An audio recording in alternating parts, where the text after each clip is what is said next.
Impromptu.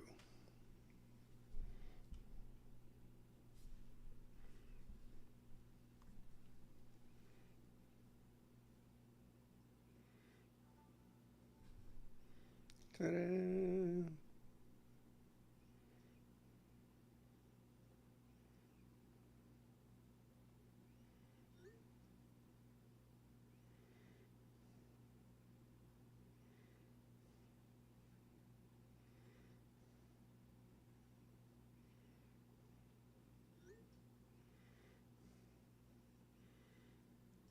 Hey, AZ, how's it going? Ah, just an impromptu. Figured I'd spend the last few hours of being 65 years old with you guys before the clock turns on me.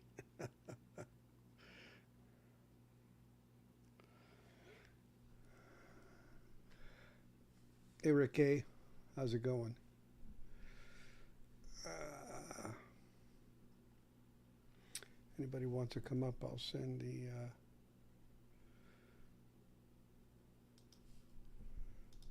the link up there. So what's going on in the VC land on the fourth weekend? Hey, thanks, Jeremy. Yeah, well, I've always had to compete with the 4th of July, weekend and everything that goes on with that. So, yeah, sometimes it worked out pretty good. Get a 2-for-1, do a little birthday, do a little holiday. But seems like the older you get, the less it matters. Plus, every time you put all the candles on there, you start a forest fire, so you can't do that. It's going to be a little crazy. So I guess saw the Vine Larkifest had a auction today, and it was interesting. I think I won one record. Uh, didn't really stay on the whole time, but I guess he had to have some moderators jump in. Some people were kind of going on the political side, and he's like, "I want to stop it," and I don't blame him. It's kind of like, yeah, you're trying to, you know, do the business of doing the auction, and he does a really good auction actually. Gives you a lot of information and cleans the record, play tests them. Starts with some great. Hey Brad, how's it going? There's Brad. There you go. Yeah, I'm up late too. Yeah. So yeah, busy day today. One of my daughters moved back into the house temporarily, and so that kind of made it a little bit busy. We've been having some work done around the house. Having a fence put up around the back to replace, probably because a tree fell down on it from a bad storm. So it's just always something going on. That's life in the big city, as they say. What did I get? Ah, yeah, I do have a few records to show that I've picked up in the last couple days, and I've got a Crosby, Stills, Nash and Young to do another shootout with that Brad provided me from a Chris Bellman cut, so that's going to be fun. So yeah, I went out today. I just went to there was actually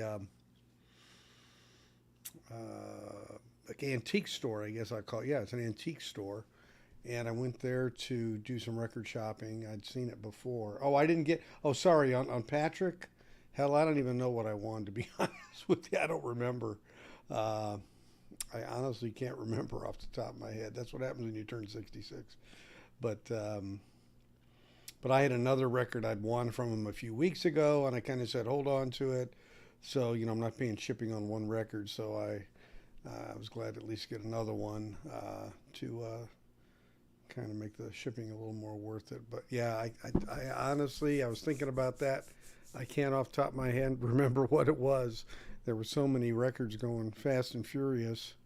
Um, so, Jason Rojas, yeah. Yeah. Anybody wants to come up? I put the link up there. I'll do it again if anybody wants to come up. That's how you know you have too many records. Tell me. Yeah. So yeah, I went to an antique store today and I found a few. Now it's funny. I bought this one today, and Patrick had one. I didn't win the bid on that one, but it was almost the same time he was having the bid on this one, and I realized I only had a half-speed master of this. I didn't actually have a non-half-speed or a standard press of it, and I don't know why, but this label looked a little weird to me. Maybe it's not, but you know, I was, I guess, used to the orange ones from before, but maybe that was. But it was really it looked like a really good cut, really good deep cut on here, and had a stamp on it, EPC with it was etched, and it had like a stamping from a machine, which I thought was interesting. Columbia didn't usually do that, so it doesn't say Wally on it. That was the other thing. It doesn't have any kind of hand scribe of any mastering whatsoever. It just really looked different. I don't know why. It just looked different to me. And it says IC. It's like I don't think it's a US one, to be honest with you. There's something about it. It just doesn't look like and it's got a very, very small pinhole on the bottom. And then on the back, it's got this little, on the corner there, and that usually is on European presses. So I don't know. It's got that. It just doesn't look like a US to me. Hey Nick, how you doing, buddy? So yeah, I don't know. It's a little bit. It looks different. You see up there in the corner. Just doesn't quite look like what I'm used to, and it's got a real weird notch there on the top too. And the cut is really kind of a deep cut from the lacquer, which is kind of interesting. And this is one of my favorite Alan Parsons, and I'm guilty. I almost pick up one of these anytime I see it. Vulture Culture, it's called. But this one had a hype sticker on it, and never saw one with a hype sticker. So I actually, Nick had bought some albums, Novus Nick had bought some albums from me last week. Actually, some Alan Parsons, and he didn't have this one, and I gave him one extra one I had as well. So small pinhole, dusty record. No, it's not dusty. Yeah, no, it was really clean, actually. It was really, really clean. Anyway, and I didn't have, I thought I had this album, but I didn't. Graceland, and so many people have said it's a good recording. I like a few of the songs, so I picked this one up. And these were about 12 bucks, just to tell you guys, they were about 12 bucks. I noticed your Sheryl Crow the last few videos. They are hard to come by and is in dire need of a repress. Yeah, this is, I think, a little pricey. It's a Black Friday blue vinyl one, and it's sealed.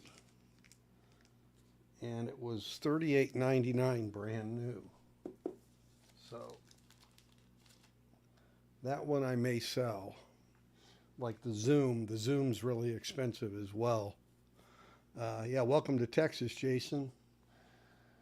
Yeah. Met up with Brad the other day. That was kind of nice to do.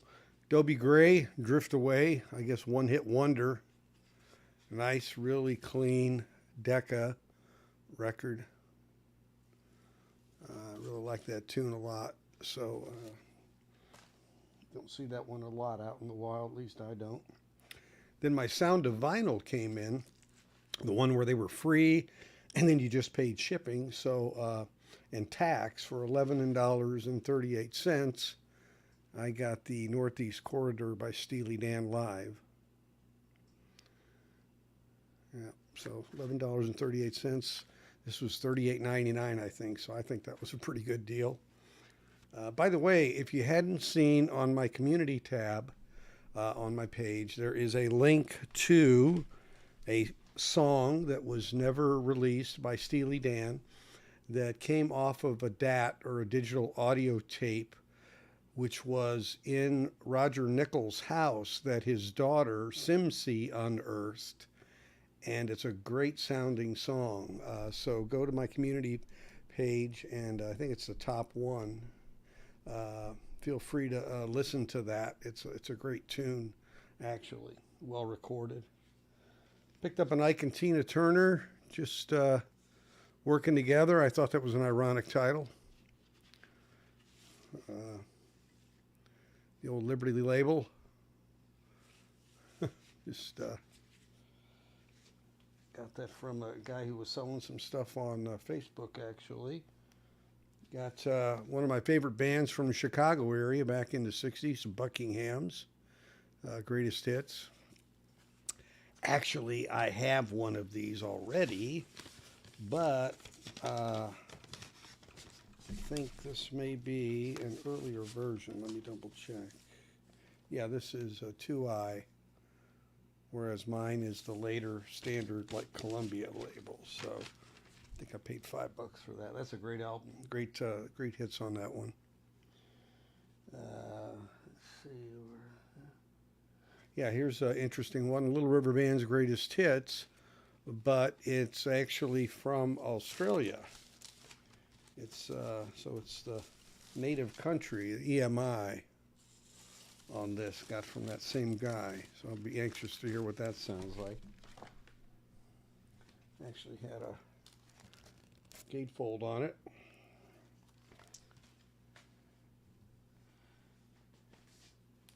And then, just out of historical respect for Don Kirshner, Archie's greatest hits. Couldn't help it. The old Kirshner label, which the first record they had was Sugar Sugar, and the label was called Calendar. Looked the same as Kirshner, but they changed the letters from Calendar to Kirshner after that, because Don enjoyed his name so much. So second arrangement is probably the best song not on Gaucho. Wonder how Fagan would react to that. Yeah, I don't know the story of the drama behind that song, to be honest with you. So yeah, if you want to come up and share it, that'd be great.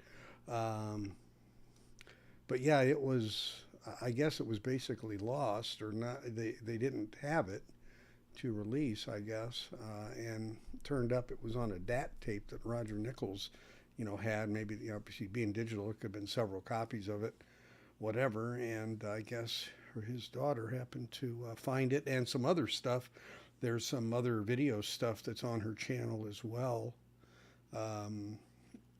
Some topical things from back in the day when she was a kid and Roger and them went to, she was actually, on tour with him at times. So I think she'll be kind of dribbling out some information from that as she goes. So I think that's really cool, actually, to get that background on that. It's a really, even coming across YouTube, it sounds really good. It sounds really good, actually, which is great. So Jason is in Texas, and hopefully you found a place to call home by now. You've been here about a week, and the first thing he made sure is he got his records into a good storage place, so that was good to see. Get that taken care of. I was talking to somebody who was coming down here from Oregon. She said, oh, it's going to be 100 degrees today in Oregon. And I looked at our weather and said, well, it's only going to be 97 here. So it was really weird to hear that it was hotter in Oregon than it was in Texas. That's really a flip. But so today, I guess I was part of a poll that was on Rachel's channel because I made a comment. Someone was talking about the McCartney album Ram, and that there was some goop on it or something like that. And I said, oh, well, maybe one of those sheeps, crapped on it or something, because there's a picture of a sheep on the cover of Ram, and of course, Wax like, "You're not funny. I don't think you're funny. Let's take a poll. Who's funnier, you or me?" Uh, and so they did, and Wax won it by, I don't know, 4 or 5% or something. It was closer than I thought it was going to be, actually. But anyway, so it's got to be in the middle of a drama. I can't even make a comment without it. So let's see what Jason says here.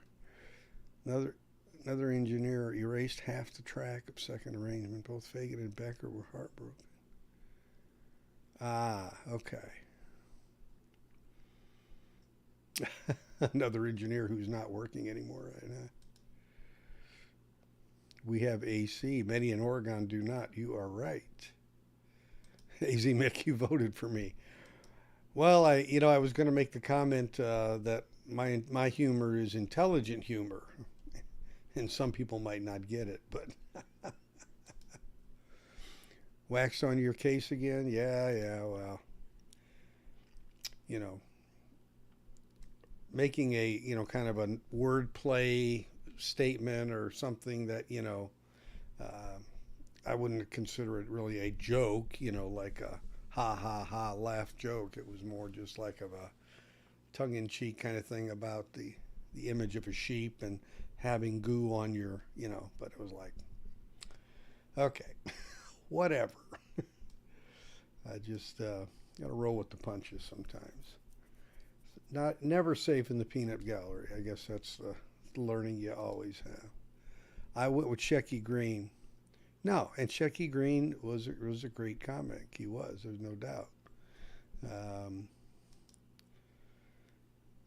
Of course, Shecky came in third, and I'm sure that his agent is going to be contacting Rachel about using his name without approval. Or I'm just kidding, of course. Kidding. They did a poll for humor on Rachel's show. They still don't get why those parodies continue to exist. Yeah. There's probably a chance the thing that happened with the vote could be a parody. I think that wouldn't shock me, to be honest with you. I don't know. He just anytime I say something that's it seems like he it's almost like he sees everything as competition to him. I guess I'm going to just say it seems like. But, and he would say, well, of course you're no competition to me. And then when he was losing the poll, of course, he made the comment, well, people hate me. That's why they're not voting for me. So it's kind of like he's going to kind of have it his way no matter what. That's his shtick on there, and I know that that's his deal, and that's fine. That's who he is on there. I've talked to him offline and emails and things, and he seems like a decent person. So it's just when he gets on there, it's kind of his second persona.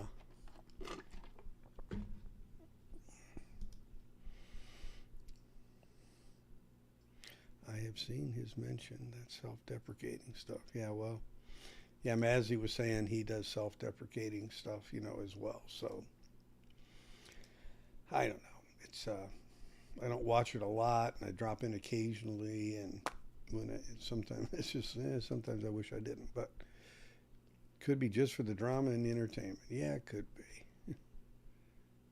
Yeah, I knew what you meant.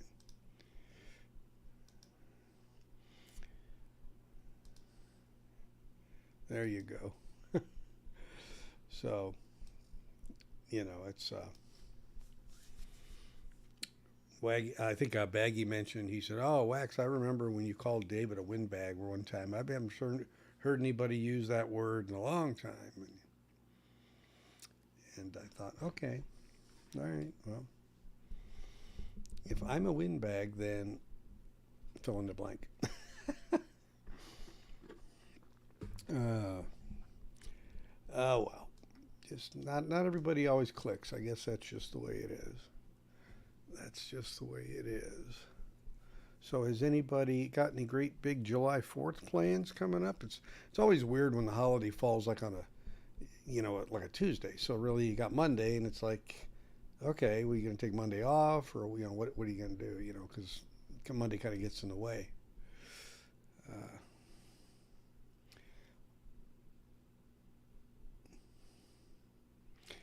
Yeah. Yeah, Jason, that's pretty much what makes it makes the merry-go-round go round. Is things sometimes get a little out of hand here or there, and I think it gives just the opportunity for a little more fodder. Hello, fodder. Hello, mutta. All of you who remember Alan Sherman from the 60s can relate to that. Weirdest thing in the world, I may have told this story when I was a kid in 63, maybe it was 64. So that song had come out on the radio, and it's like a parody comedy song by Alan Sherman, and it was really popular on the radio. I can't remember what number it got to. I can look in my book, I guess. And usually records were about maybe 69, 79 cents.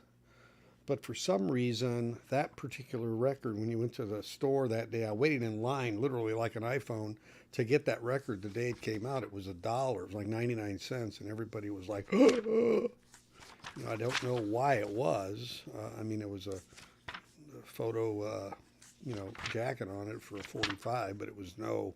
I mean, so were some of the Beatles. I mean, it wasn't that big of a deal, but it was just that popular that they came out and they upped the price on it, which was, and then everything else was still, the same price, even though that one had jumped up. So, Alan Sherman, Hello Mutta, Hello Father.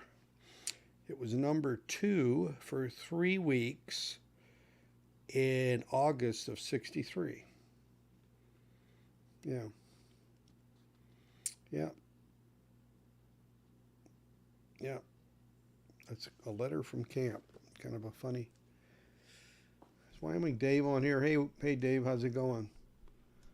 Let's see, Jason. Yeah, well, Breakfast King, he just moved from Minnesota down to Texas, so he's been a little busy the last week to 10 days getting down here. And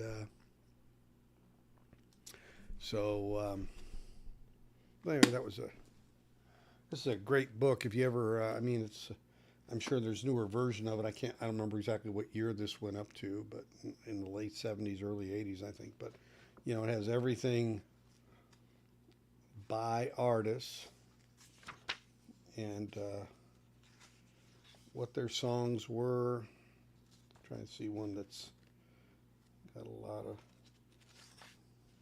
and then it's got pages with information, but really the nucleus of it is by artist, and it tells you what the song was, what the date was, what position, and how many weeks it was on the chart.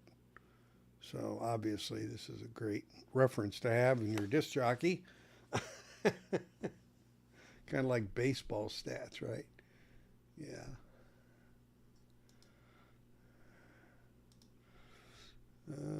Jerry Lee. Yeah. Yeah, so it's like Elvis has several pages in there. The Beatles have several pages in there, of course,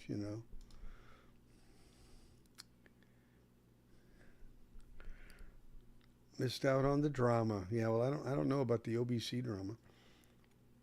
Well, by the way, somebody said the OBC is open again. Is that true? Or was that short-lived? Or yeah, cheat sheet, yeah. Yeah, I mean, a lot of things I do, after I recall from years, but it's always good to have that to verify. 2009. Okay, cool. Yeah, is it Joel Whitburn, I think is the guy's name. I need to get a newer one. But,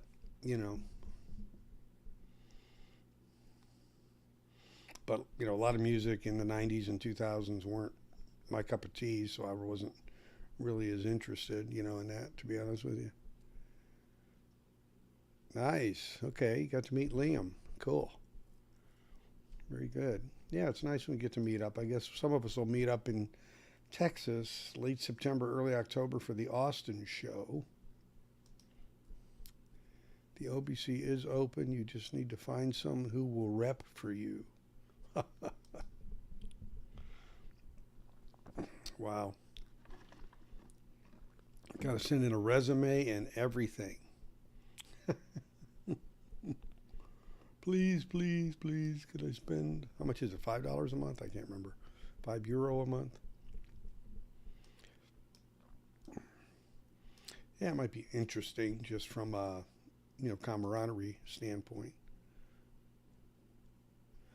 Yeah, it's huge. And then there's the one in New York that's coming up in October as well.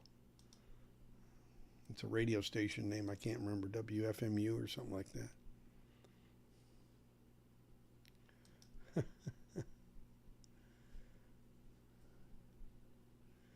Oh, good. Yeah, Liam was in Don Bosch. That's right.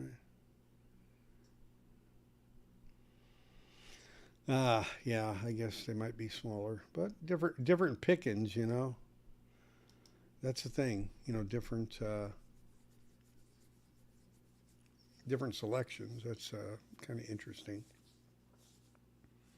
Yeah, when I got this like this little river band thing, I didn't realize it was going to be it was an Australian EMI Australian press, which is kind of cool. So yeah, it was kind of interesting. Mastered at Studio 301 using the Maxi Cut process. I just realized that. So this is a Maxi Cut. Wow. It's clean as a whistle too. This guy took very good care of his records. Very good. And they were very reasonable. Very reasonable. I think he got 5 records for like $22 or something. It was very reasonable. Which was nice.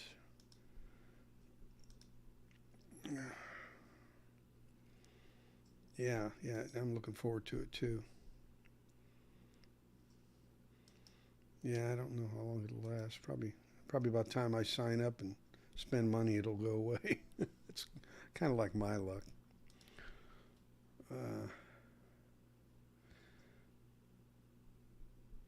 Yeah, no, I have some great Canadian first pressings. I like them.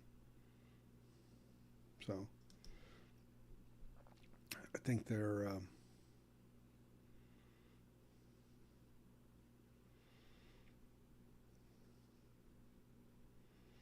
So yeah, if somebody has a channel up and they want to put it in the comments here, a link to it, feel free to do that.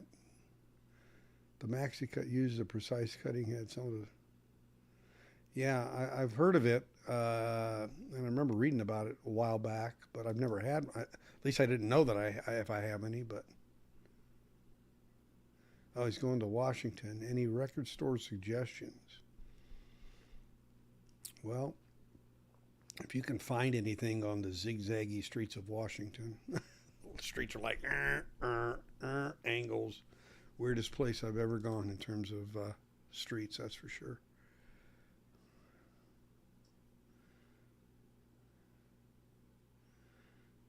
OBC shop. Yeah. Yeah, I don't know. I haven't really decided. Um,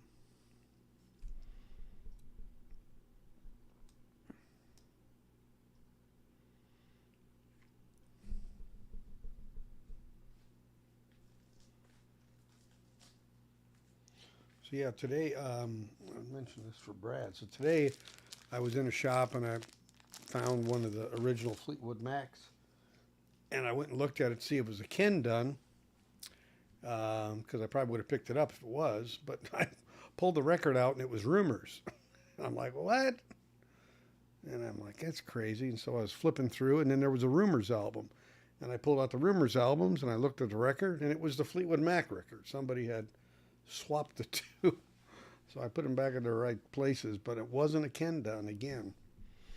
So I cannot seem to find one of those for some reason. Maxi Cut of In Excess Kick. I don't know. Yeah, I'm going to be in South Africa in a week, and I'm certainly going to be looking for some things. I guess some of the Black Sabbath records use UK plates from down there, so those would be cool to find. Red Label Canadian Led Zepp, yeah. So I was in a store today. I got to see if I can bring this up. Let me see if it's come into my iCloud yet. I got to show this to you guys.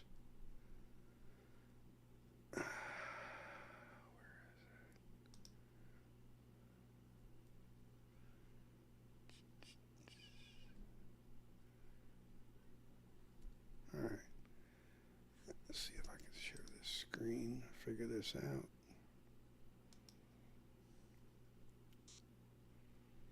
There we go.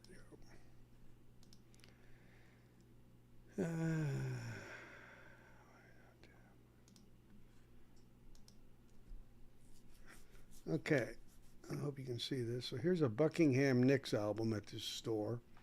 It's $400.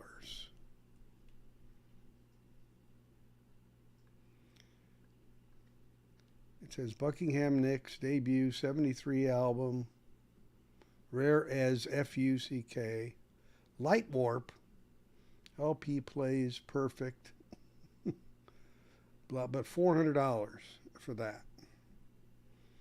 So this place made Coleco look reasonable. That's a video, I think. I don't know if it'll play or not. Let me go back here.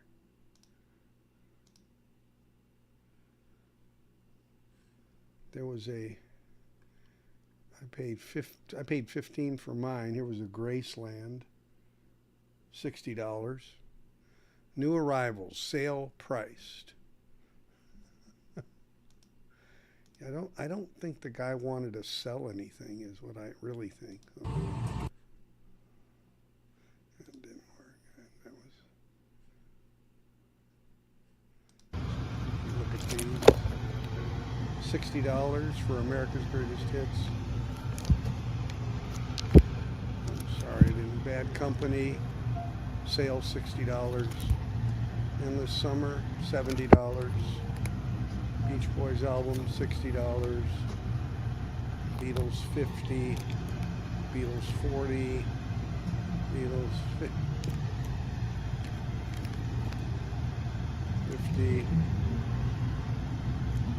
I mean, I was just out of my head. Couldn't believe it. $60.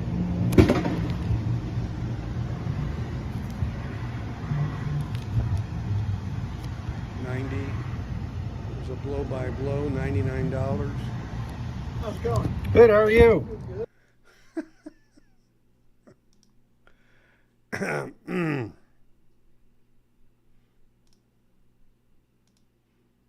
So that's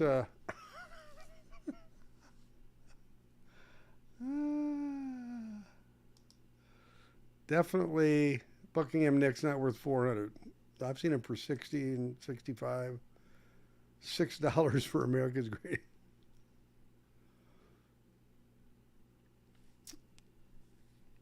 I don't know if it was an OG or not. I'd have to go back and look at it, Brad. I've got the video. I can get back to you on it. But yeah, I mean, it's just crazy. The Beatle prices are not bad. Well, maybe in Canadian dollars. But they are as bad as Coleco. I think they're worse in some. It's almost like the guy doesn't want to sell them. I mean, to be honest with you.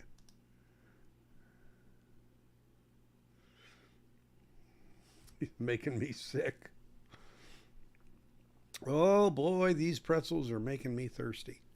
I pulled the Seinfeld line on them, right? Oh wow. Now, that's a pretty unique one, Rick. That's for sure. That's rich. That's a memento for sure. Hey Caesar, how you doing? So, yeah, not for sale price. Yeah, that's for sure. So I mean, it was just outrageous kind of stuff. You know, I just really there wasn't but he did have some really unique stuff. I will give him that. He did have, you know, some UK OGs of Led Zeppelin, but you know, he wanted $700. I mean, it was way out of context. One of the Beatles I think it was the blue album. It was a blue vinyl. I've got one of those sealed. His sealed one was $222. Um, yeah, I could see maybe $100, maybe. But my gosh, yeah.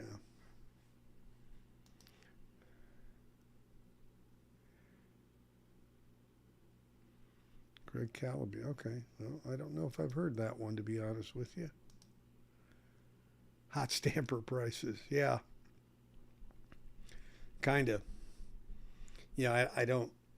I honestly don't know what he even can sell, what he sells out of the place, to be honest with you, because it seems like nothing turns much. He does go to the UK occasionally to get records, but like I said, when I went there, it was really tough to find good records there. Not a lot of originals at all. Oh, okay, gotcha. I got it. Okay, I see. And was that a U.S. press, Rich K? Was that a uh, one that was released in the U.S.?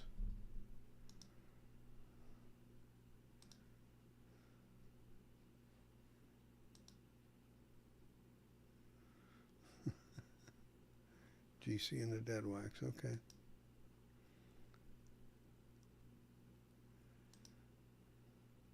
Yeah. Okay. I may have one and not even realize it, so I'm going to need to go check. That was a UWS. Okay, great.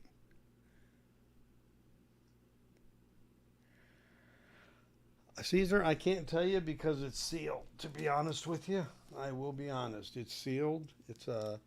It was the Black Friday blue vinyl version, and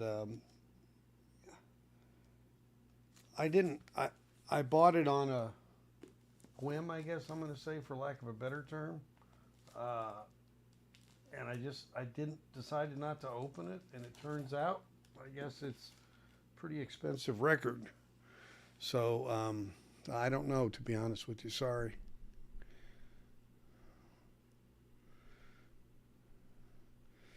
Yeah, I think I've got the Puros, but it ain't no replacement for the RL. I mean, it's decent, but once you, I mean, I thought it was pretty damn good until I got the RL. So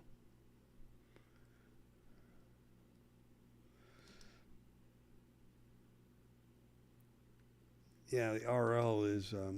I found a copy in Sweden for $40, so it was just luck. I mean, it was just pure luck. The guy didn't know what he had, and I just every time I see one, I look. Of course, sounds bombastic.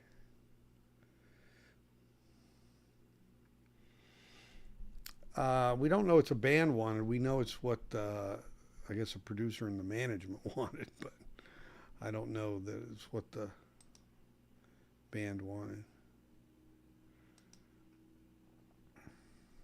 Yeah, well, it's bombastic with the emphasis on the bomb. I guess it's a boomer.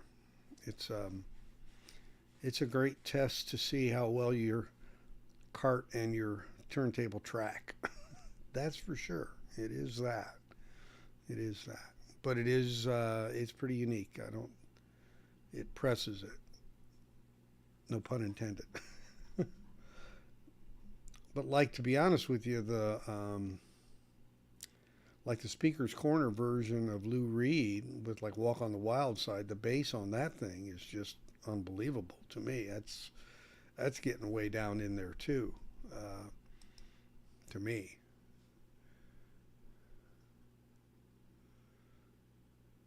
Pyros, Ludwood, yeah, yeah. I may have two of. I don't know that I have a Kalibi. I probably have the Pyros. I think I do have the Pyros. I know, and of course I have Ludwig. And I would definitely say comparing those two is pretty straightforward. The Kalibi I don't know, so his remasters are the definitive. Yes, he will say that. Yeah, exactly. It is really good if you can find it, which you can. You still can find it um, for probably 40 bucks, 50 bucks. It is really good. Yep, very true, Brad.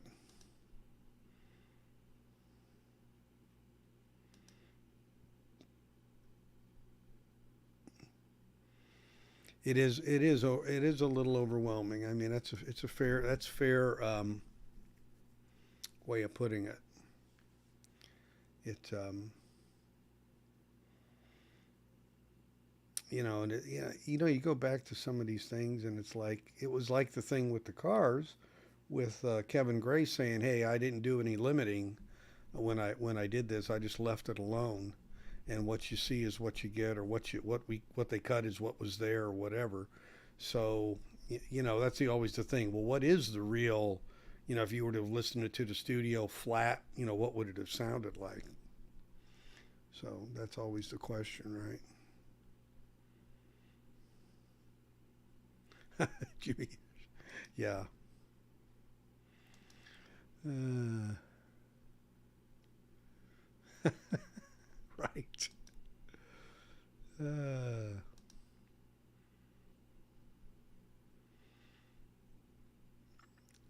well, he's got a pretty high track record in terms of success. There's no doubt about that.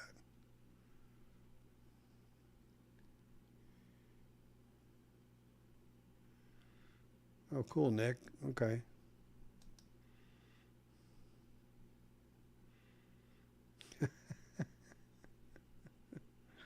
Uh, yeah, you're gonna have the Jimmy coming after you.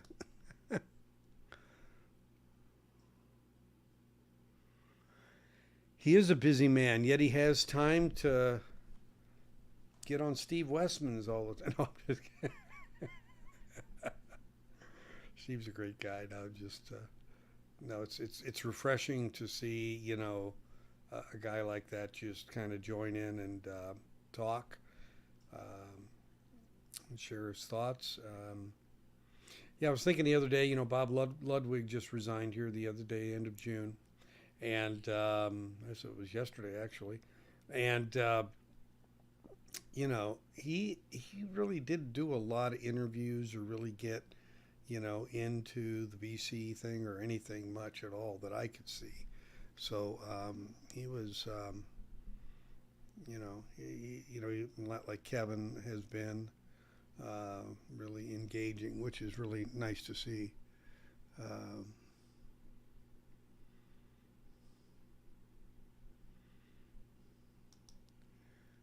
the devil whispers her. Oh, I thought you said whisperer. It's worshiper. Ah,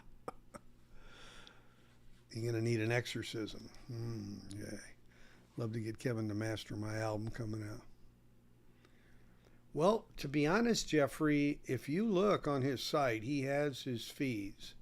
And I'm going to tell you that they were not nearly as expensive as I thought they would be. Actually, I was really shocked. I mean, I was thinking, yeah, if I had a record to be done, I would definitely just use somebody like that because they aren't nearly as outrageous as I would have thought they would have been.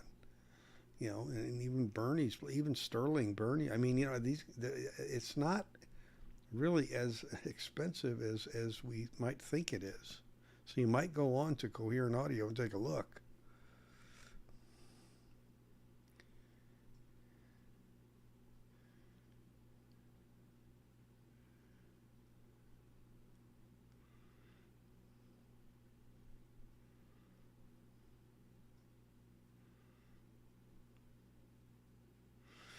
Well, you say that, and the only challenge I would make to that, Jason, is did he add bass or did he remove the limitations that were put on in the first place?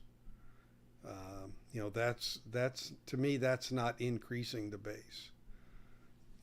If somebody backed it off 2 dB and he went back to zero, that's not increasing. So I don't know. I mean, all I'm saying is he talked very specifically on the cars about taking away the limiting, which was done on it. So yeah, I think that's the only thought I have on it. Yeah, yeah, I'd love to have a lot of, yeah. There's many things I'd like to have some of these better guys get a crack at, believe me. Bernie as well. Yeah, Bernie,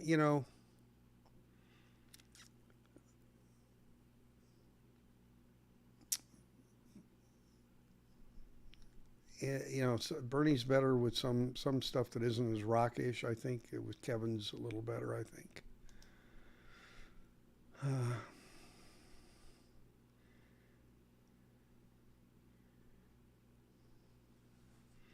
There you go. Yeah, sure. So yeah, I mean these guys aren't always adhered to these big bands. I mean, they might have tight to get in their schedule or something, but I mean they're not. They're just not nearly as outrageous as I think we tend to think they are. When I looked, I was really shocked, as I said.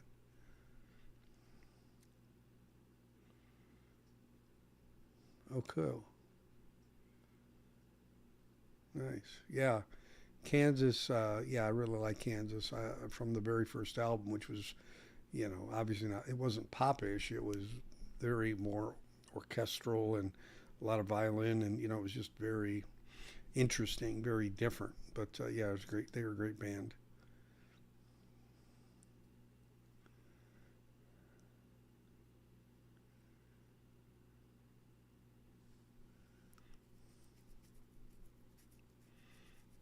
Okay. Yeah, I got a moon dance. I need to look at I don't know who did that one. I think it's actually on white vinyl, as a matter of fact, now that I think about it. It's definitely a reissue.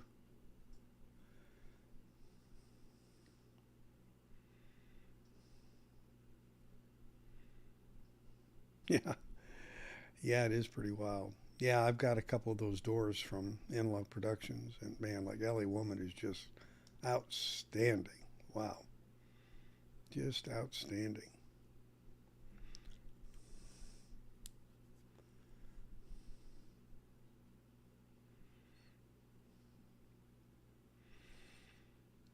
Yeah, Van Morrison stuff can get a little pricey from what I've seen.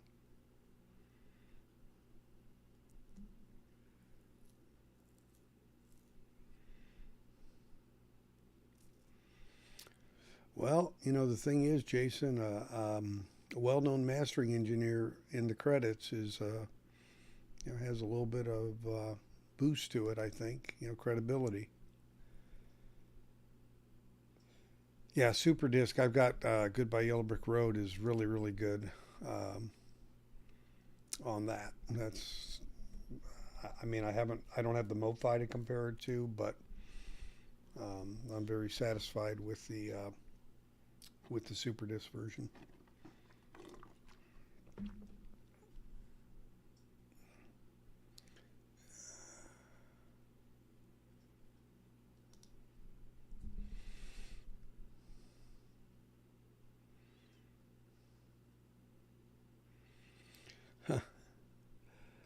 Yeah, the CBS half speed masters were, they had a digital step in them. They were early adopters of digital, so you know, it was actually at a time when digital wasn't really fully vetted, I would say, so to speak, or high quality, or really super. It was very, very minimalist, I guess I would say. Here's a great version of this on RTI, uh, mastered at Acutest. I'm sorry, Acoustech mastering on RTI. Right. Yeah. And this is it's a Friday music, but it was before Joe was uniquely involved in mastering. So this is a good copy, as is the OG is a good one. I was just listening to this myself, ironically. It's funny you brought that up. I don't think I have the CBS half speed. I've got a lot of them, but not that one.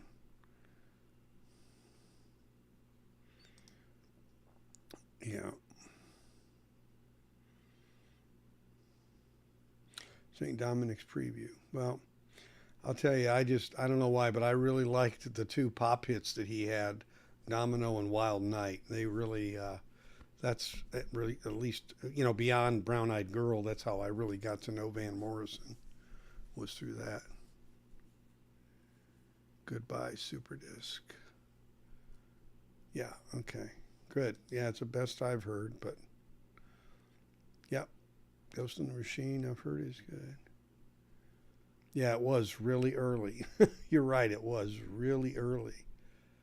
Yeah, but, you know, CBS, the connection they had there, they had connections with Sony at that time too. So,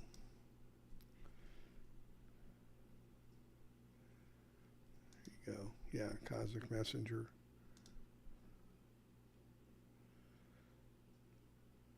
Yeah, okay. Yeah, it's a good one. Police are good on there. Yeah, Pupilo Honey and his band. Yep, that's a good one. I like that album a lot.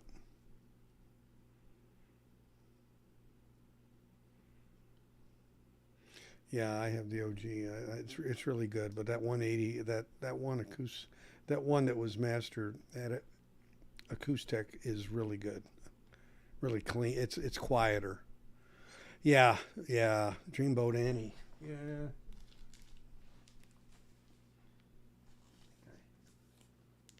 I have that one.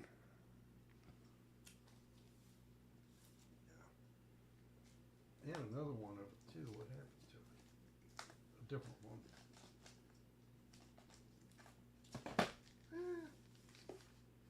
Oh, there it is.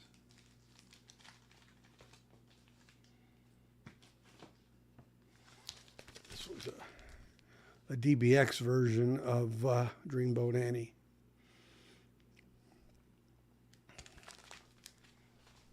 And the DBX with the decoder is just, there's nothing like it because it's compressed on the record, so the cut is very minimal, and then all the expansion and the dynamic range comes out through the DBX processor, and it just blows away even the super disc of it.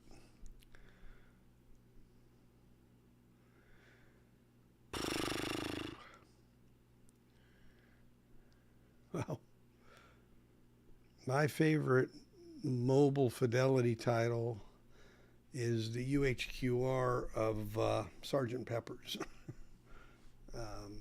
Yeah, that one just really blew me away. So that's my favorite in that era. Standard recordings, the Fleetwood Mac self-titled is really outstanding to me. That one I just really like a lot. That one of the early ones holds a special place in my recollection and what I really liked that came out. Yeah, I've got a Ken Dunn of Dreamboat Annie. It is good for an OG. Yeah, you do a proper shootout. Yeah, well, there's more to. Yeah, there's a little more to that story than sometimes I think gets out there. Um, there's leading edge technology and there's bleeding edge technology, and I think some of what was used for that was bleeding edge, and I'm not so sure that it was DBX's preference for it to get used, but those guys obviously liked, to press the envelope a bit. And so, but, DBX, I think as a product was pretty solid. I've used it quite a bit. So I don't know what exactly happened there, but I've read some things that it may have been a little bit using some stuff that really hadn't really gone through its vetting quite as strongly as it should have at that point.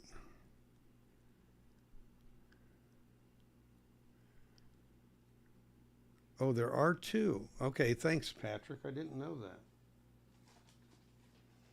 I didn't know that. I don't know which one I have, to be honest with you. I'm sure there's something in the dead wax that could tell me, but I wonder what the differences are. I'm sure you're going to tell me as soon as I get down here. I do have a DBX decoder, a DBX 118, I think it's called.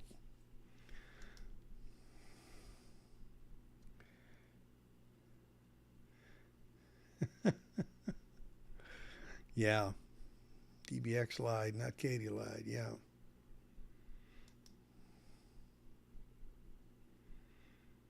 Patrick, did you see? It looked like he survived his Mazzy trip.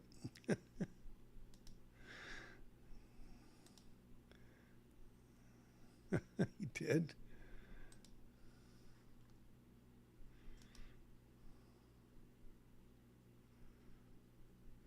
Yeah, Caesar. Yeah, it does sound great.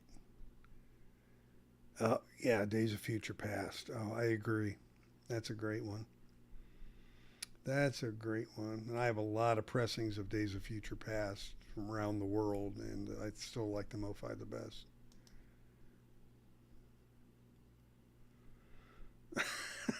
Didn't you? And I'll be darned, he sold one of them today in his auction, I think. If he sold Bridge Over Troubled Waters, I think that was the one that you talked about this morning, Patrick, if I remember right. Ah,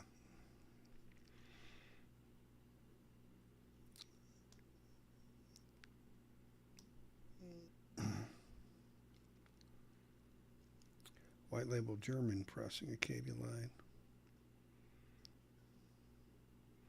Yeah, yeah, the DBX, they definitely got out of there. Yep. Kendon, fly like an eagle. Okay. If we must.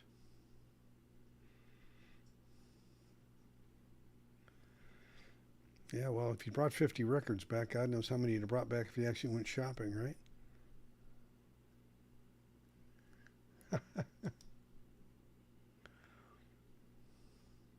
The royal scam, as it were.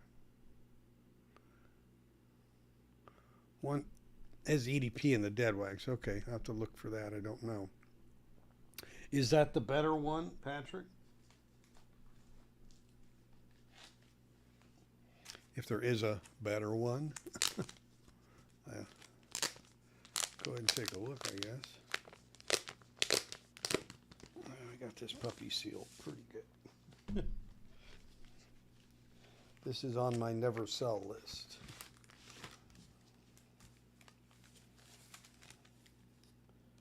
Lovely mushroom label.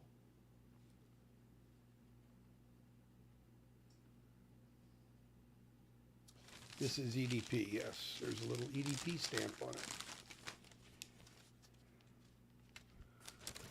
I'm hoping it's the better of the two. I'm sure they sent me back a whole $16 or so back in the day. So make sure I got my money's worth. Ha ha ha.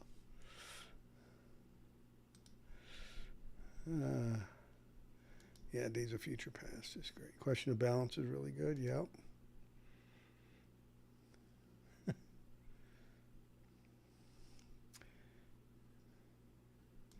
Yeah.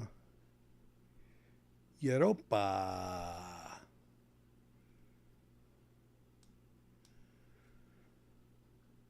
Yeah, EDP. Yeah, mine does say EDP. I don't know what the DBX says, but it's kind of, I don't want to say it's a moot point, but DBX cuts are different.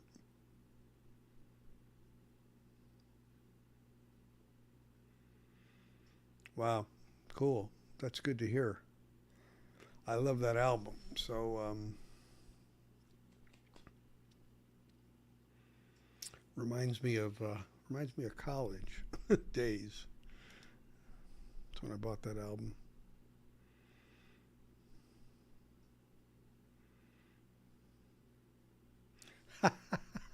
Caesar. Yeah.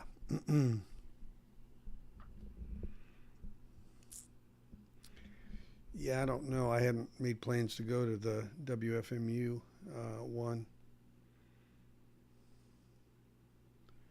Not a big fan of New York, to be honest, but I'm gonna go there in '24 for the Beatles Fest.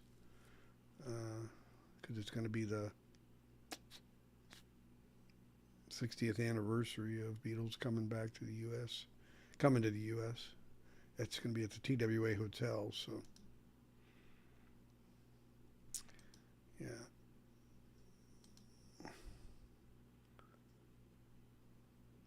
Yeah, I don't have the OG. I mean, I'm sorry, I don't have the Mo 5 7 Sojourn. Yeah, Moody Blues are a little bit of, I don't want to say underrated band, but I mean, they made some very thought out albums, I guess I'll say, thematic kind of, albums. The DSS, that Duram sound system, early, 67, I guess, with Days of Future Past was pretty unique. Decca London, I guess, was doing that, and it really had an expansive sound, which I think on the MoFi just really gets pumped even more.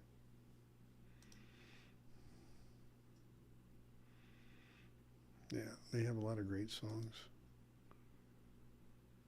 My fave MoFi, I think I said, is the Sergeant Pepper's UHQR.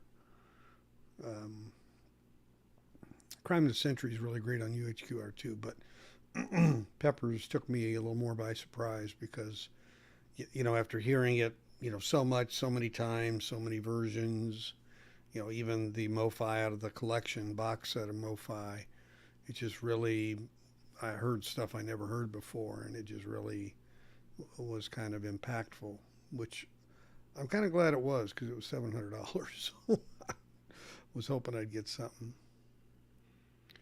Chance just announced a younger version meetup coming soon.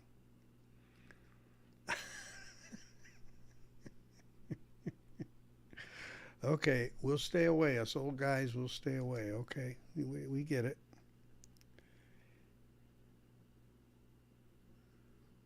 You can retire from the VC after that. Duram Records. Yes, indeed. London, I think, in the UK. Dark Side is excellent. I don't have it any longer. I sold mine, but yeah, well, okay, the packaging, yeah, it left a lot to be desired.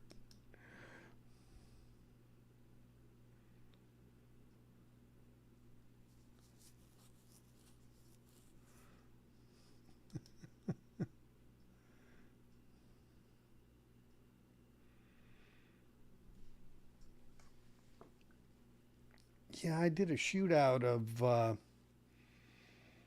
the Nightfly, and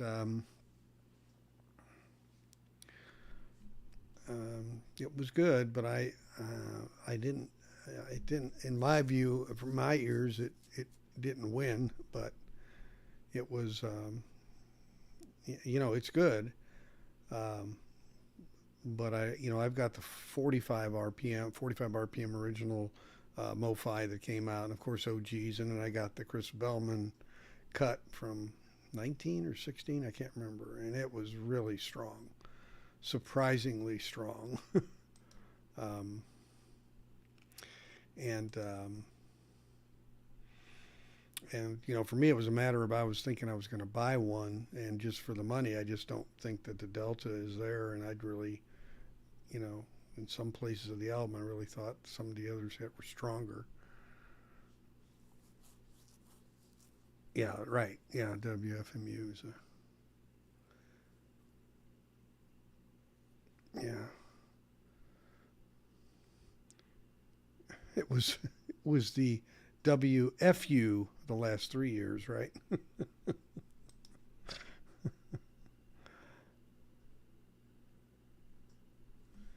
Los Lobos Key. It's funny.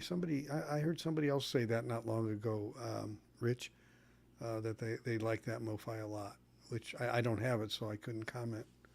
So that's cool. I mean, uh, they've done a lot of great titles. Even some of the DSD titles are really great. Eagles' first album, really great. One of These Nights, really great. I mean, it's not like that process is a DOA, in my opinion.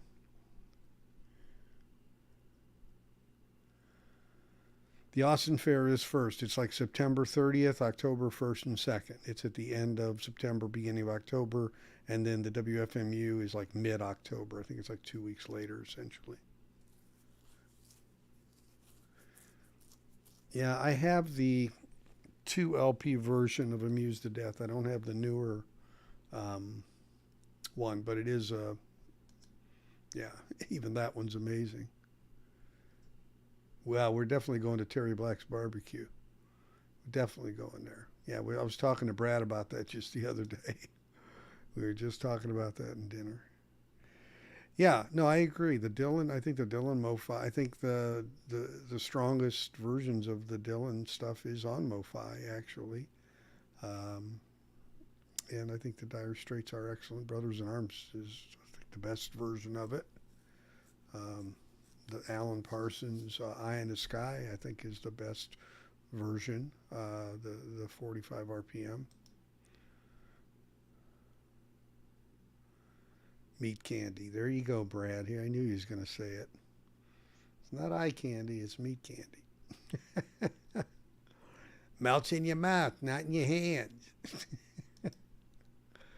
Yeah, it's good stuff. That's for sure. Yeah, I'm looking forward to that.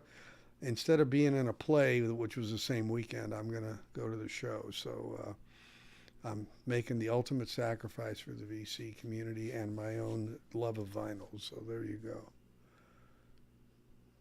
33 RPM for Braxis. Cool. Plane crashing sequence will wake the neighbors. Yeah. Get them call FAA, man. Yeah.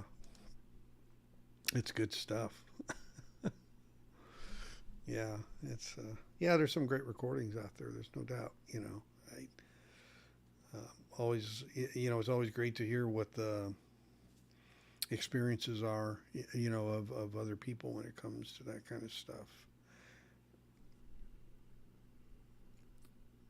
I was noting today, I saw in this record store that had all these high priced records I showed you earlier. They had some old movie CEDs, these RCA Selectivisions that I think Alex Dickey was talking about months ago, that are in like a plastic encasement, and then it was a record, and it would play with a needle, and those were cut at half speed for that, and I thought that technology it started I think in the late 50s, and then it kind of went away, and then it's come back for some unique applications like CD4, which was the LP quadraphonic that Warner Electro-Atlantic and RCA used, because it needed that half speed to cut that 30,000 hertz carrier signal that was used in the demodulator, the CD4 demodulator, to split those channels to get the true discrete quad instead of the matrix with SQ and QS. So it's kind of like, half speed has had its place in the industry to support certain kind of capabilities that were needed. And even, now Abbey Road, of course, is using it again, and I'm getting ready to open my copy of The Hurting. I'll be doing a shootout on the Tears for Fears Hurting that they released. And I also got the 5.1 Blu-ray on that as well. There's a place in the UK called the SDE Shop, and that's the only place you can get those 5.1s. And you got to get them during pre-order, otherwise they disappear. And so I kind of got the bundle, the record, and the disc. And it took maybe a week to get from the release date, which wasn't bad. But I'll be doing a shootout on that because I've got a UK OG and US OG, and I'll be comparing it to the half-speed master that Miles Showell did. So it's DSD. Yeah. Well, no, I agree. There's just it's how it ends up on there. I mean, the job that's done in mastering, right? That's the bottom line. Yeah. Yeah. Right. Yeah. It does sound great. Yeah, their new album, I picked that as my number one album last year, The Tipping Point. I really, at first, when I listened to it, it didn't grab me. After a few listens, and then I happened to, it happened to be on the airplane. I was taking a flight to Europe in June of last year, and they had the band interviewed, and they went through all the songs, and it really kind of just brought it together for me, and I really loved it. And the Target version of that actually had a 7 inch in there with two extra songs, which was nice, and they were good songs too. They weren't cutting floor songs, so. Yeah, it was a great. I think it was a great album. Yeah, Mike. Yeah, right. Miles. Yeah, we know. Yeah, everything's digital there. Absolutely. Okay, Brad. Yeah, I guess you agree with me there. Yeah, I think it was for me at least, and that's um, it grabbed me, and it never nothing replaced it for the second half of the year. So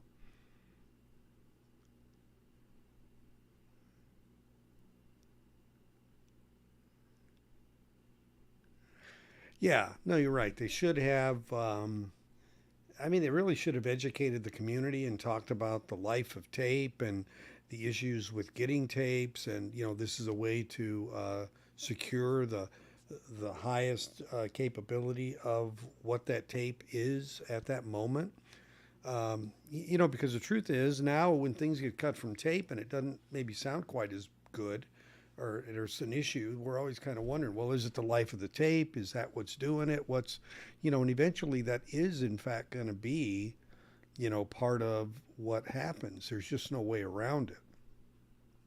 So from a practical standpoint, it makes sense, but they didn't really figure out how to market that in a way that was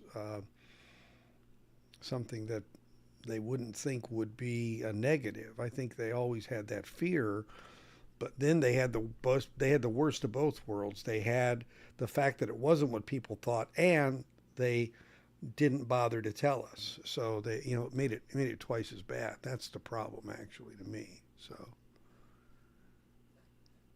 yeah, I mean, I just the thing is, Krieg Winterlich's on tape like 2 years before that saying everything's from analog. And the Natalie Merchant from '07 was the first one they did. Then Tony Bennett's 2011 was the next one. And then they started doing it after that. So that was long known to be the way they did it. So for anybody to say they didn't lie, I mean, the engineers that work for them did not, they made a false statement. There's no other way around it. Yeah, yeah, yeah. So, like I said, I think and they're no better at PR now than they ever were, in my opinion. I mean, I just think they've had two PR people hired and fired both of them. They just, to me, having Melinda go out there was great, but then nothing came out of it per se. Even, just showing that she was there or anything to at least, promote it. If you're going to kind of say, well, we're dipping our toe into the VC to, even just to say we welcomed Melinda Murphy and her husband here, and they got, and all that, and just something they could have leveraged that PR a little bit, because it's kind of like she went, everybody knew she went, and it's like, okay, now what? I just feel like they could have helped themselves. Yeah, it goes back to Natalie Merchant. Yep, Natalie Merchant, Tiger Lily was the first one. You know, and I was pulling their data every day, scraping it off the web, and I remember hitting that one, and it kind of surprised me because they said in an interview that 2011 and Tony Bennett was the first one, and I remember, and I even sent an email to them and asked them if that was accurate, and they said yes. So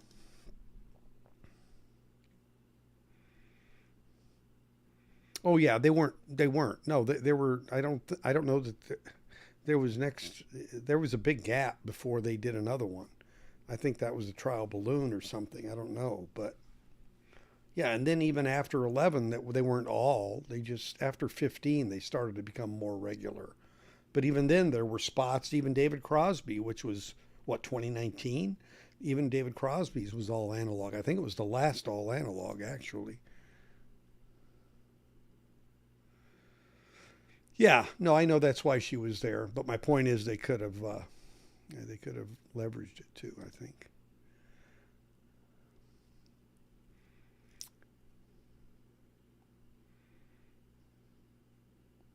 Mm, okay.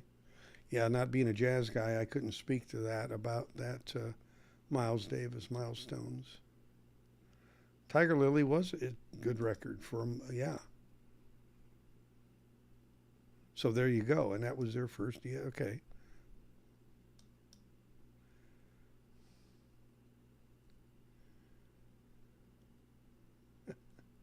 Oh, I see what you're saying. Yeah, you would have returned. Yeah. Yeah.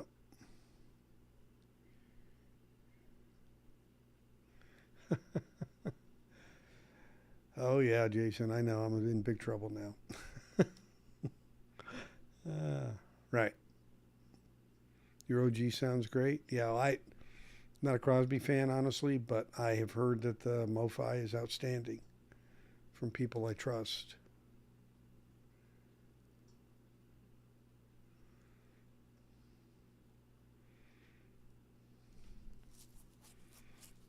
So kind of blue MoFi isn't the cream of the crop, I guess. Yeah, I would have a tough time. Really, I say tough time. I mean, judging them, I guess I could, but I don't, emotionally have connections to any of that music. So it'd be a pretty sterile uh, perspective, I guess I'll say. Well, I got 9 more minutes of being 65, and then shit hits the fan. Then I'm going to be this year. I'll be going down Route 66. That's symbolic for me. I'll be hitting the road, right?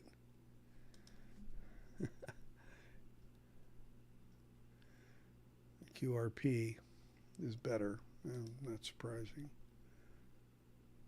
Oh, okay. Brad thinks the UHQR is the go. Okay, UHQR is the go-to.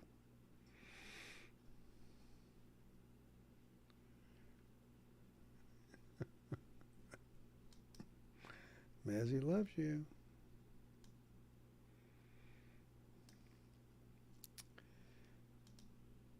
Thanks. Thanks, Jason. I'm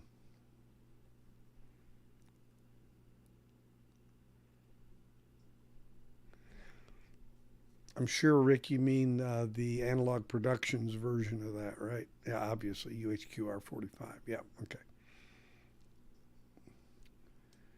Just because QRP is the pressing plant, so I think of Acoustic Sounds as the one that's getting it mastered and then put to vinyl. But yes, sir. AP. Yeah. Things have gotten a little quiet, which I guess in some ways, like I said in a recent video, it's kind of like these pronouncements of all these records coming out, and then it's 2, 3 years literally in some cases. It just doesn't, to me, that really just kind of blows things up.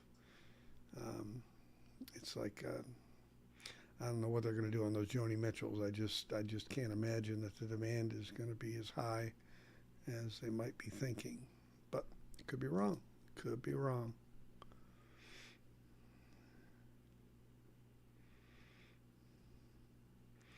Yeah, well, that's the thing, guys. Listening and systems and the way things sound, and something might sound a little bright to one person, another person likes it a little bright. So to them, it sounds better.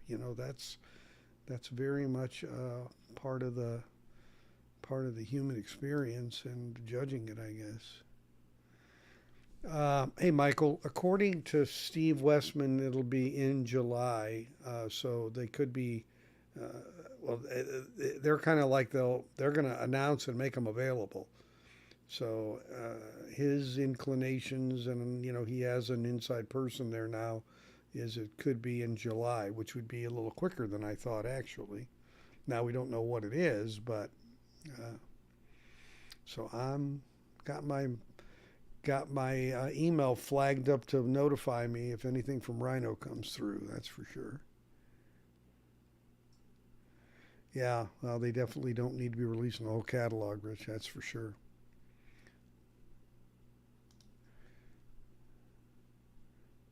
5-year pre-orders coming soon. Yeah, bad investment for a guy my age. Well, if you buy them through Music Direct, I guess you don't pay for them till they ship them, so it's not as bad. If that's still their policy, I guess. I guess it is.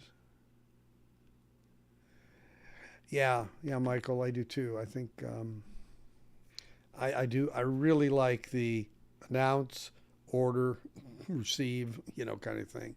Now I know not everybody that's ordered them has received them, but I do like that approach.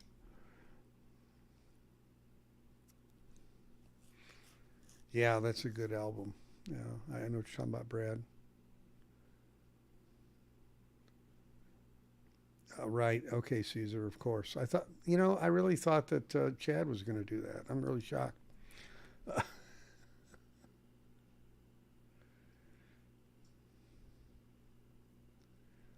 There you go. Nice, nice, nice rig, Rich. Nice rig.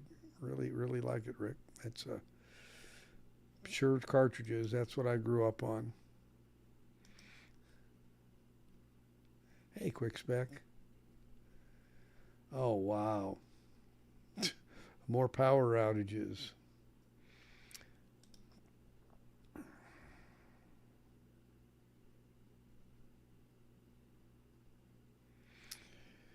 Yeah, always. Yeah, all the combinations of things are what it takes to make it click. And it's certain ones sound certain ways.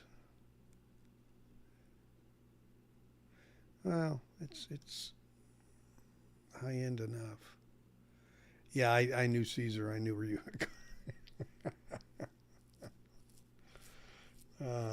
We were all his tool for a moment, I guess, at that point in time, right?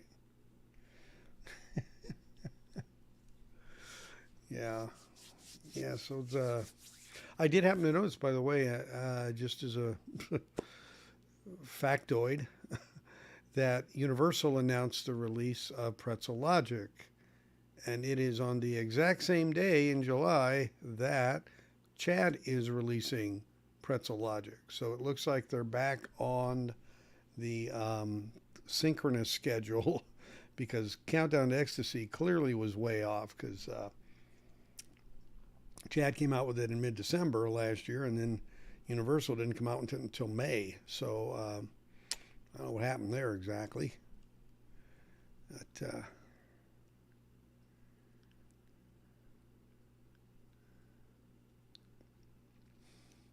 well, I'm sure there's a. Most of my shootouts show what I use. It's not nearly as heavy duty as that, to be honest with you. Yep, Pretzel Logic. I can't wait to get that one. And Hotel California, just because I really haven't heard one I liked yet. So we'll see. That's supposed to be out. Could be shipping in the next week, from what I understand.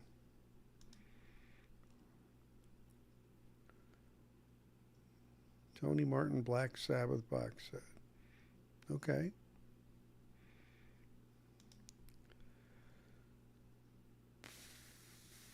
Oh yeah, absolutely, Rick. I will.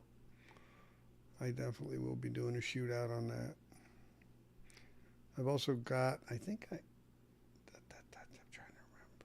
Yeah, I have a quad of Pretzel Logic too, but those really don't compare. I mean, it's not really. It's a different mix and everything. It's really not a. To me, it's kind of like when you're comparing some and then you throw in a Steve Wilson remix. It's like that really don't belong in there because it's a totally different way of the way it's presented. So estimated date of Asia, I think is October. I think it's September 28th, and then Gaucho's December 1st.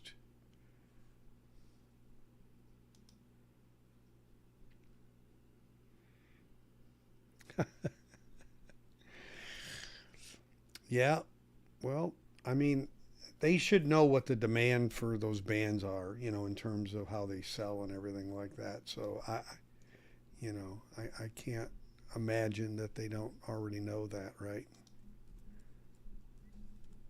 Yeah, I can't imagine they don't know it. So I just wanted to check. I'm sorry, September 29th, not October 28th. September 29th. I knew when I said it, it didn't sound right. September 29th for Asia, and then December 1st for Gaucho. That one I remember. It's pretty easy to remember. So,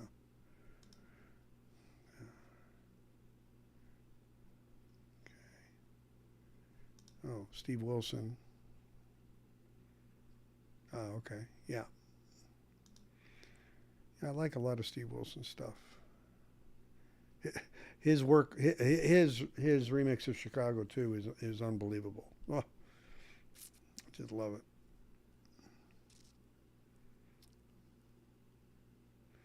Oh, you guys got equipment all over the place. Wow, nice. Very nice, Nick. Yeah, exactly. I love the Chicago too. Well, it's midnight and I'm 66. Damn, I don't feel a minute older. Crap. Next few months is going to be great for releases. Never going to sell out of those.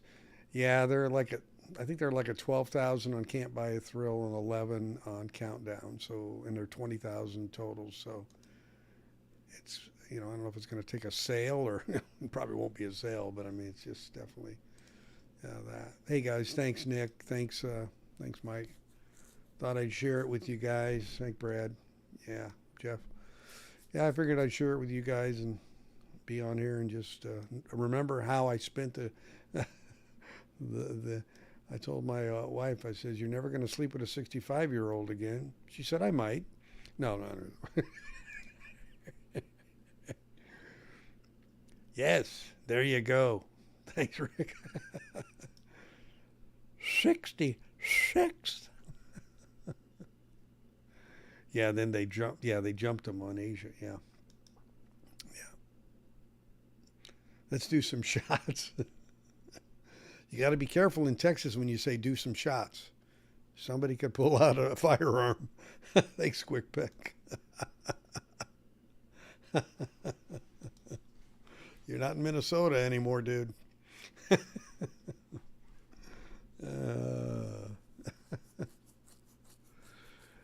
yeah, well, we'll have a toast in Austin. Yeah, well, I'm looking forward to Austin. That should be fun. We'll do a rotation on the different channels, streaming from there because seemed like it was all coming out of one channel pretty much this last weekend. So I think Concert Buddy and I and whomever else we can share the love on doing that. But it should be fun. Get the early bird, guys, if you're going for Friday. Get the early bird. Yeah, it's not, it's in the high 90s. Today, I mean, in the Dallas area, the sun, I mean, it was cloudy all day. So it was a little more humid, but the temperature wasn't quite as high. Wasn't quite as high as it has been.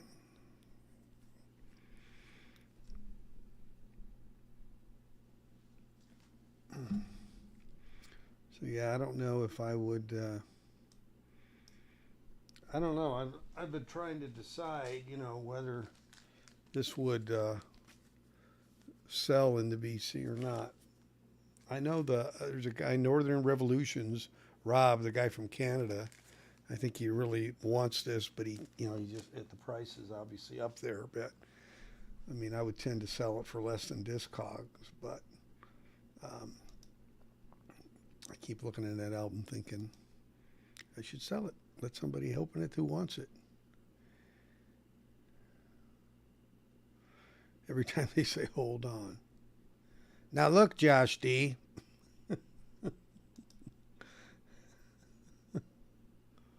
Hotter here in California today. Ah, was yours quick spec? Was yours based on load, your power outage, or some other reason?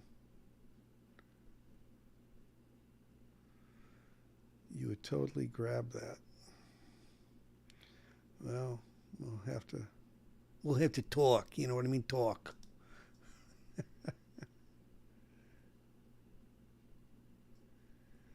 Damn shipping costs. Yeah, to Canada. Yeah,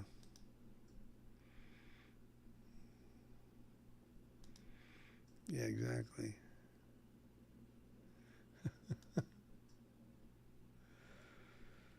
Yeah, well, probably load. Yeah. Well, that is pretty hot. What part of California? Southern California, quick spec? Okay, we'll talk. we, yeah, well, that's true. Probably in a lot of ways, Michael. I mean, yeah, things have just though. I mean, it just seems like things have turned inside out or upside down a bit when it comes to some of these things since COVID. I don't know what it is, but I mean, I went into a hamburger place locally here that's known for its really low price burgers and hot dogs and stuff, and everything there was like 80% or more than it was not even a year ago. I mean, um, it was kind of shocking. Oh, you're Northern California. Wow. Yeah, geez.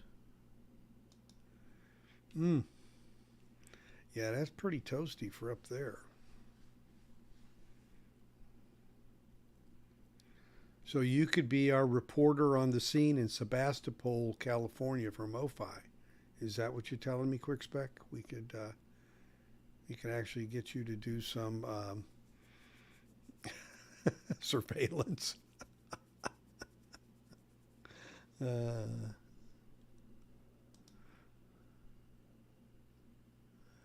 yes, exactly, Michael. Welcome. Yeah, January, beginning of January, I start, and my wife's birthday is the 1st of August, so hers is February 1st, so she actually can get hers in January because if you're on the first day, you start the month before, actually. So, yeah, we're going to definitely do that. Yeah, people not going to work. Yeah. Yeah, getting good help these days is unfortunately it's really a challenge. Talking to businesses and seeing it, it's unbelievable. Oh, it's probably a 6 hour drive. Oh yeah, I didn't realize it was that far. Hmm. I thought it was maybe an hour and a half to 2 hours from like Sausalito, that area. Oop.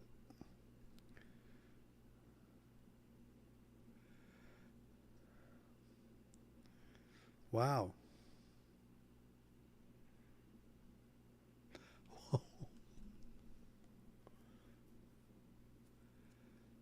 Got a FedEx bill.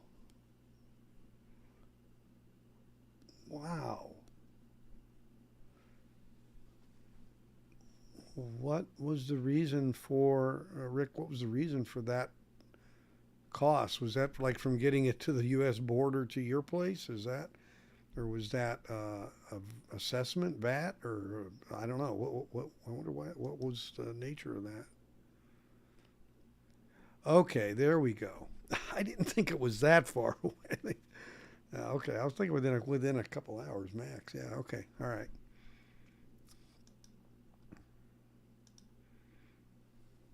All right. So we need a man on the streets up there.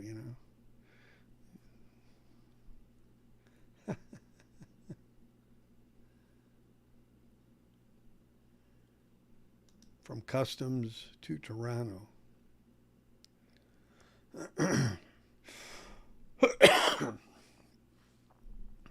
So is it true that if you send something like VCLT to people and you mark it's a gift that they won't get hit with that?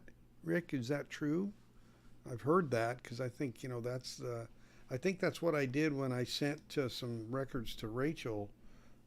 It was through USPS, but she didn't have anything to pay when she got it,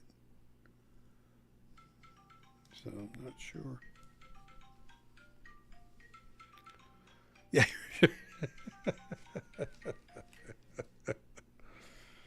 don't drop my name, whatever you do. Not sure. Okay, well, it's worth investigating. VCLT, sorry. Vinyl Community Love Train, where you send records to people gratis, just as a way to share the love kind of thing. Sorry. Yeah, just kind of you send some records to people. Um, and that happens quite a bit. Yeah, the risk there, of course, is making sure what you sent isn't really something they already have, or so that's always the because you kind of want to sometimes make it a surprise, but then at the same time, yeah, okay, yeah, you could probably Uber it cheap. Maybe I don't know.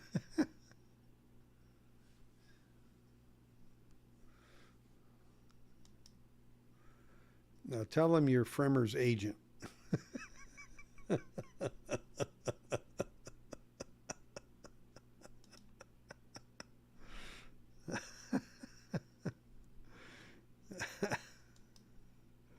That's the ticket. Tell them you're Fremer's agent. Yeah, it's a lot. I mean, you think about that whole thing. I mean, it just, wow, total weirdness, really. And I actually think if, I don't know, that legal thing's just like a pain in the ass.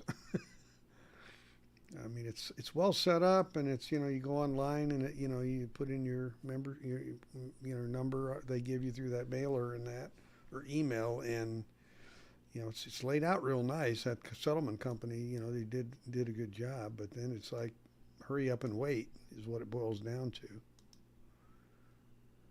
I'm here to pick up Fremer's back.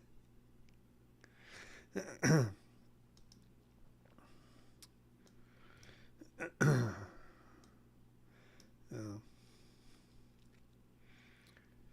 they probably have you waiting in the lobby for a long time. Got a feeling. Hostage crisis, day 32. Fremer's package not yet delivered. I could see it now. Something crazy.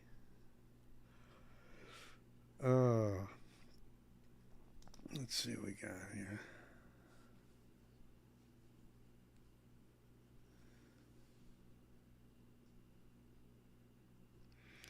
Yeah, no, they won't do that. But there are people who will maybe say, I really don't like the Paul Simon. Still crazy after all these years, and I can only sell it for $70. So I'll get my 125 back. That's probably the niche of where it might hit, if at all.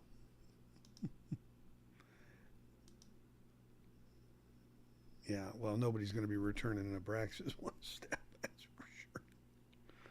Yeah, I think the returns will be yeah. I mean, I don't think they'll be huge. Where it could be is frankly is flippers. People who bought, let's say they bought 10 versions, 10 copies of a title, and then what hit the fan, and then they're stuck with 7 or 8 of them. They stand to maybe gain. Honestly, is when I thought about it, maybe they would be the ones who would have the most to gain from that.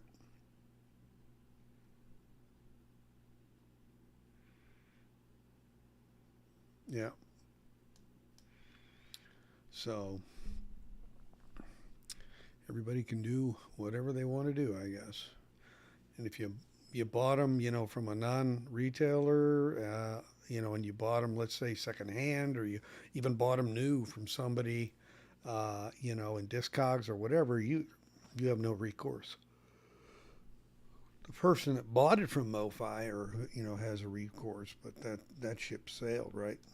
So, yeah, no, I agree. No sympathy for the flippers, but my point is, they may actually be the ones who potentially have the most benefit to gain from the return process. That's all I'm saying, because they are the ones who would get stuck with these records normally when they got devalued. Now this lawsuit puts the valuation right back where it was. So they stand the most to gain, so to speak, from that. Yeah, I knew what you meant. Yeah, yeah. I think the Ryman Simon. I think that one was much better. One with Kodachrome on it, much better.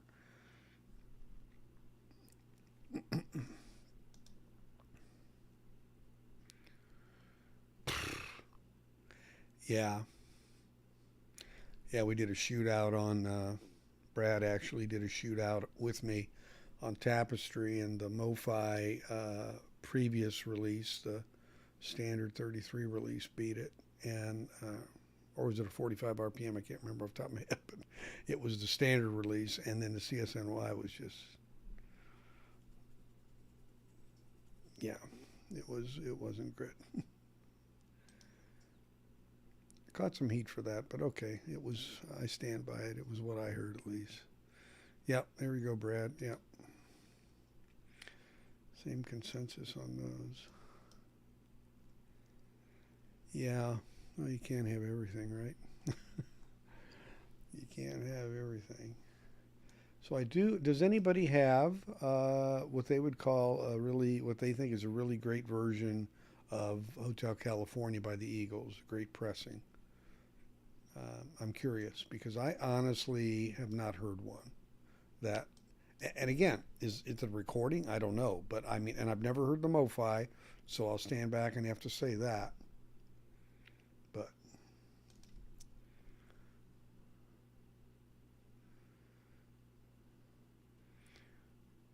yeah, yeah, the OG was good, but I think that first release on MoFi was the best or the winner, if I remember right. Brad, you can comment on that. But anybody have a Hotel California like? There we go.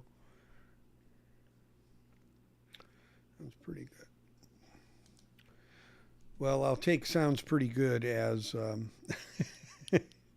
you know, um,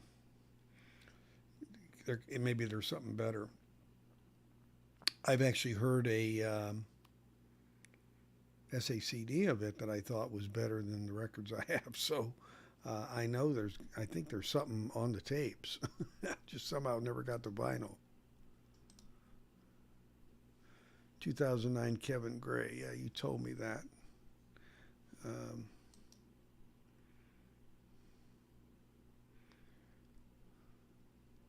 you're going to need to get me that one, Brad, so that I can do the shootout on it. Hell freezes over his mouth. Now, here I am is supposedly excellent. Well, I can tell you, I had the DCC vinyl of Greatest Hits, and I sold it. I didn't like it. I didn't think it was that good. I really didn't. So, I mean, just saying that one. Now, I have the Eagles box set, and I haven't opened it. So, I mean, maybe I'll probably pull it out if I do a shootout, of course. But I don't know who did the box set now that I think about it. I got to look. Who did the box set? Let's see here.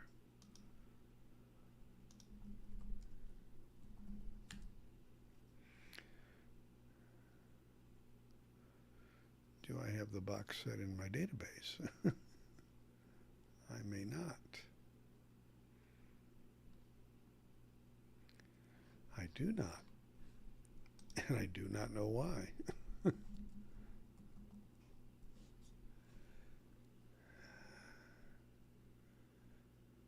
This is a lot of albums in this box set. Hmm.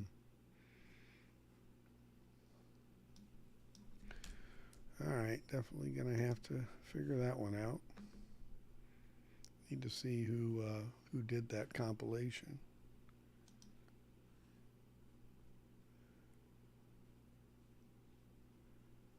The studio album, is that the Rhino one? Legacy, there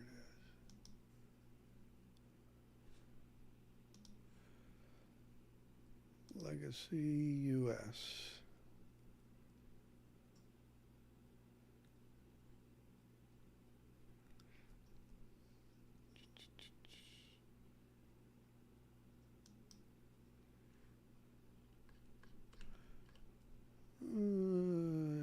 Does it say? Of course not. Not going to make it easy on me. Of course not. It's not going to tell me that. Wow.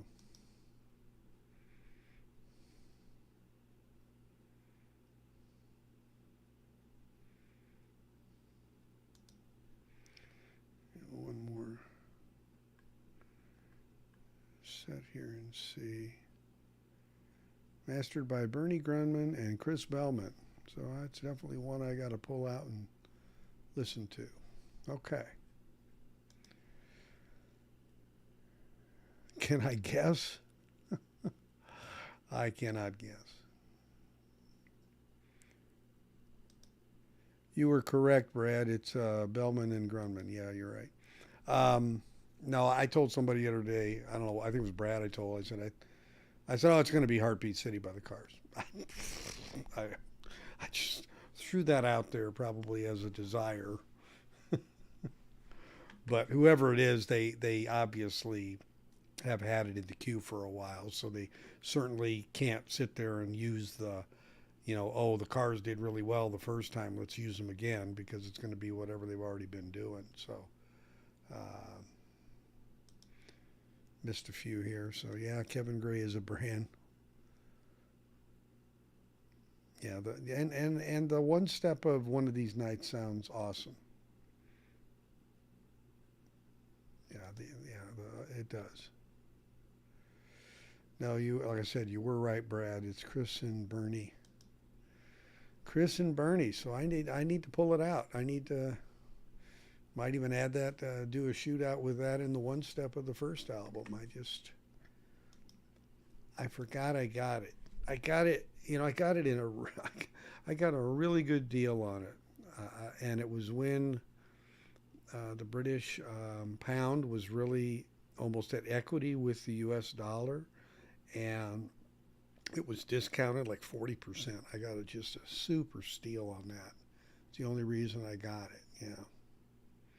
So the jazz, I would really, I have jazz. I have no idea because it's not my world.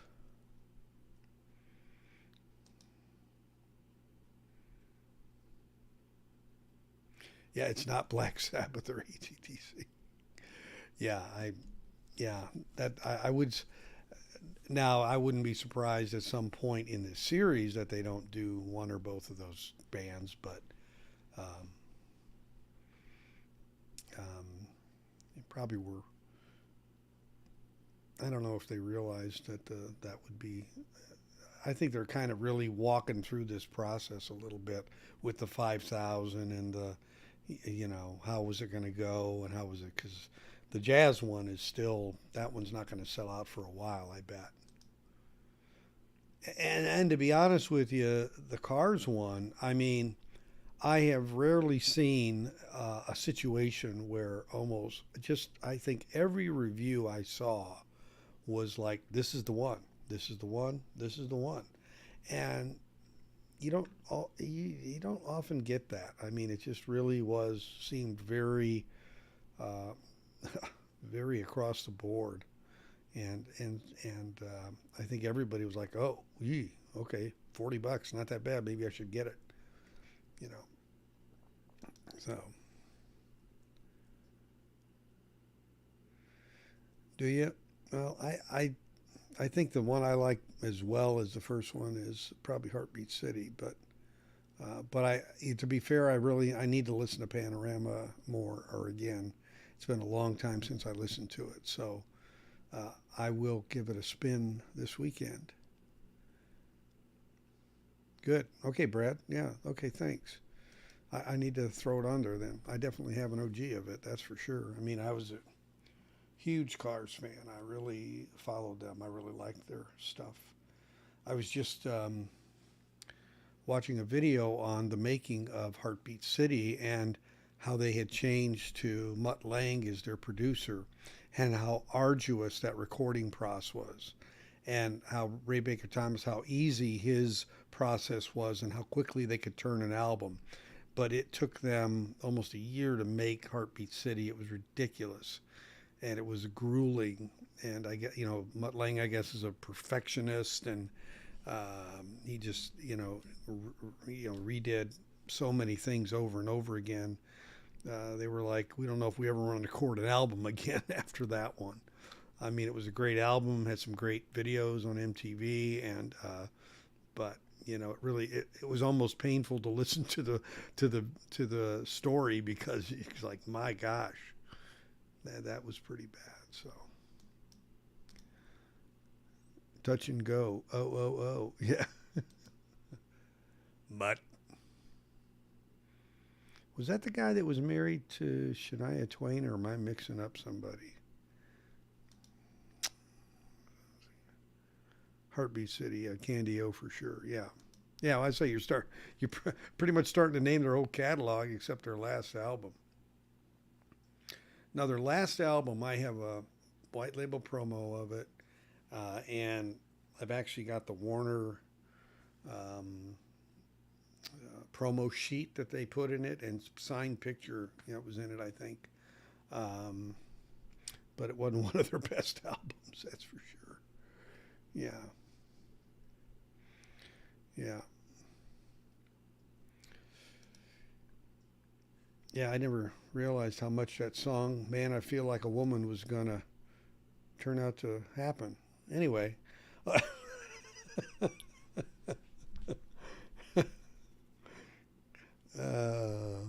Yeah, that was funny, Wax. Sorry, I think that was. Anyway. Oh, goodness gracious. Well, July 2nd.